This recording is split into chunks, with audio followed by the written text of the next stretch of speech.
K-guard part 2. Which way do you want the other way? This way, yeah. Like here? Okay. Alright, so K-guard part 2. So he has his foot on my I'm hip. having trouble connecting. Oh my god. There's no way. That woman I'm just unplugging the speaker. that speaker is weird. Literally every time we start a video, it starts It's like it knows. But literally I've tried connecting my phone with Bluetooth to that speaker for like months now. Doesn't It only connect. kicks It'll my connect phone. and then it just kicks me off right away. It only lets me do my phone. Okay. Alright, so K-guard. We're in K-guard here. Let's just rotate a little bit. Yeah, there we go. Alright, so before we did, I'm dropping my hip, I'm circling my back leg away because this whole time Mike's going to be trying to hook his foot behind my far knee, where now he can pull himself underneath me for, square that knee out, yeah, this knee out, X guard. Alright, so if I allow him to hook into my far leg, then he's going to be able to pull X guard on me here. So he goes back to K guard here, foot on the hip, knee underneath, yeah, screw. Alright, so I'm putting my weight down on his belly here, and I'm back stepping and I'm blocking out this far leg. I'm trying not to put weight on it. You're good. It's actually really tiring on the legs to try and squat and just hover over Yeah. You're good. So he's got this hook in. I'm blocking out this outside leg so he can't put it in, and also so we can't put this leg behind my leg for backside 50-50 like we were talking about in the first video. If he ever does get this foot hooked inside here, now I'm simply going to place my hand on him and I can pummel around the front of his knee to untangle that hook quickly. I was really stiff with it because my ankle was still hurting, so I didn't want to bang my ankle off anything when I did it. I still forget you hurt your ankle. Anyway, so we're here. I go for that removing of this foot, and then now I can pass to like north-south or to side control here. So with Mike's not able to keep a very strong hook on my hip, but if you go against somebody like James, that hook is usually pretty stuck on your hip.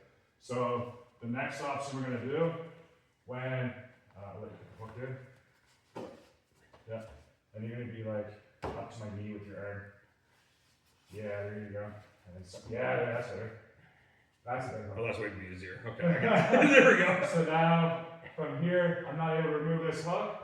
I'm going to put him in a little dilemma. So this foot that's hooking my hip, if he's really curling into my hip, it's hard for me to push it off. Instead, I'm going to pull the foot between my legs. I'm going to put him in a stack inverted guard. Alright? So we're here. So he's hooking a lot. I'm just going to keep stepping backwards. And now I'm going to pull his leg down and between my legs here. Try not to spin out just for the sake of showing. Alright? So we're here. And if he has my knee, then I'll just pummel my calf over top here and just keep him in this leg drag position here.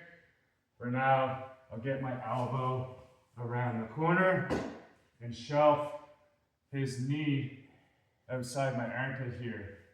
For now, now I can leg drag him, control, side control, and finish the pass. That's an awful position. Yeah, if you're not flexible, this is a shitty position to be in. Yeah, that's crazy.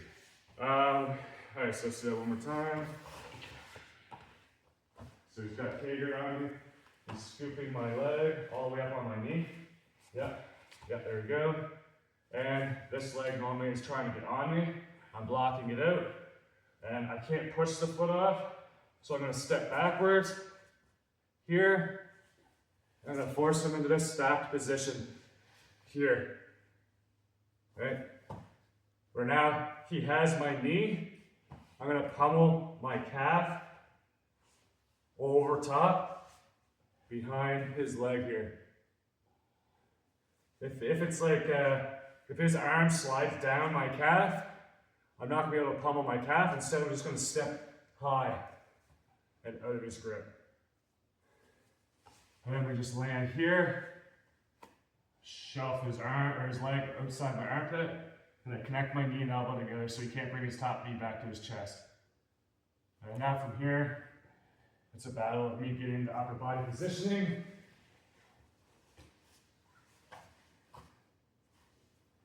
To finish the pass there. Alright, so instead of passing loosely to north-south, we're just going to stack them instead. Alright, so we're here. To reiterate the part 1 passes, I didn't really show how to pass, like once we actually got rid of the feet, I just kind of said pass the guard.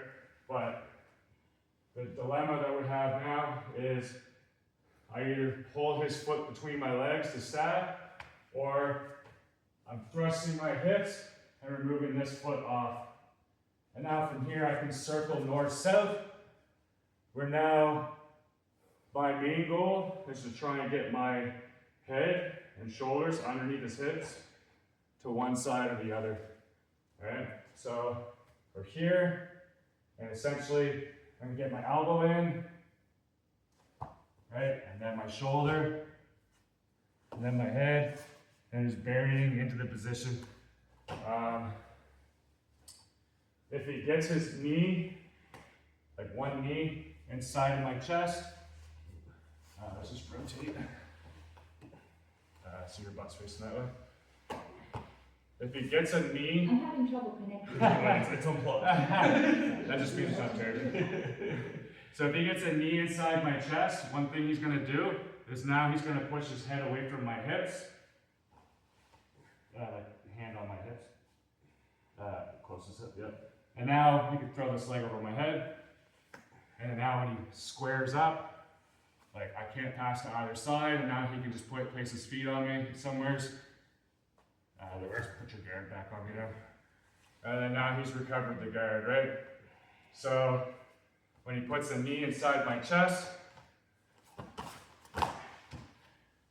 my goal, don't spin yet, just I'm having trouble connecting. So when he puts his knee inside my chest, this outside arm is going to go underneath, and I'm going to cup his knee. This arm is blocking out his second leg. Alright, so when I block out the second leg, he's not going to be able to make contact on my body with this inside leg here. Here, and I'm just going to pull like out and up to lift that knee.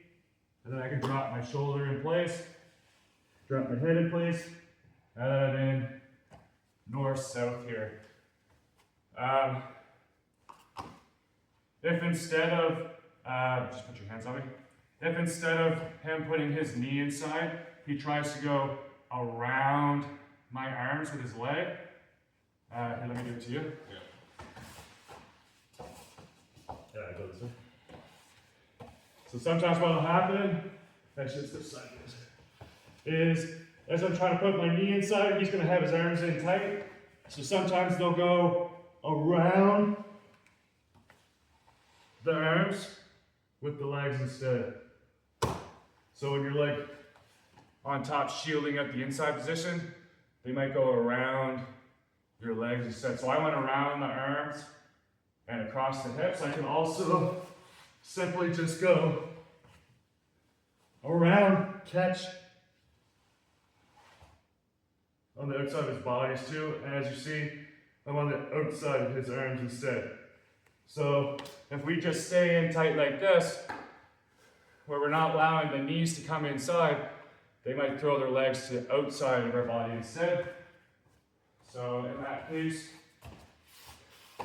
we're just going to keep our elbow open, just wide enough to block their leg, but not so wide that they can get the knee back inside. So it's going to be like a juggling act. So he's framing me on my chest. So when he goes upside down, just try and throw a leg around. So just throw this leg around my body. I'm going to catch like this. So I'm like getting an underhook and I'm opening my elbow. If I open it too wide, he's going to be able to get that knee in my shoulder, and now he can escape. My arm is going to go inside of his knee as he goes upside down. Don't just high leg, don't use the knee shield. It's like you're just swinging it. Yeah, here, and I'm opening my arm, where now I can bury my head. When I open my arm, it like blocks him from going around my leg. But I don't want to open it so much that when I open it and block the outside entry, he can get his knee on the inside, right? And a lot of time too, I'm gonna be standing when I do this, but I'm just showing it from kneeling so that we can stay in this position longer without like torturing Mike. So here, the other option I can do is as he inverts, is I can catch the calf like this, or the hamstring like this too. So as he goes upside down, like now, he doesn't have outside entry, right? Maybe he pummels his knee to the inside, then I go back to grabbing underneath the knee, scooping it out, and getting my shoulder inside, where I can drop down to those hips, all right? If they do get a knee or a leg on you, now I know that they're gonna have the option to rotate and spin and face me. So if he gets his knee inside, make sure your arms are on the inside of my chest. Yeah, otherwise, if you're on the outside, I'm just gonna slide through your arms. So as he puts his knee inside, here, I know now that he's, try to like anchor yourself, yeah, there you go. I know now that he's likely gonna spin his head out in that direction, so I'm gonna cup his head so that he can't spin away. Pull the knee out, get my shoulder down, and finish the pass, right? Let's go back to that KR position for a second. Yeah, good. Other way. Yeah, there you go. So this was from here, block, and I was able to like just keep my legs away where he lets go of the scoop grip and pass. If he doesn't let go of the scoop grip, I can just bury myself here, kick your hand, straighten my leg out, and just drop into like a reverse scarf hold. The passes we were just doing was like assuming that we were able to like go above his head and he like let go of the leg, right? So that covers like the stack passing and kind of like passing loosely from north-south. One last thing from Kager, we talked about it, but I said it was the defense to backside 50-50, but blocking out this second leg also stops the matrix back take and like the Iminari rolls and all that stuff too, right?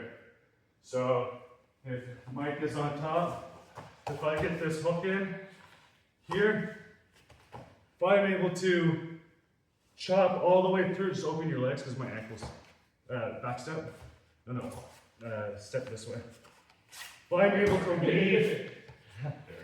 to weave, this leg all the way through, like I can spin through, I can't do it because of my ankle, but like I can do like an Iminari roll where I'm rotating around the leg into 50-50.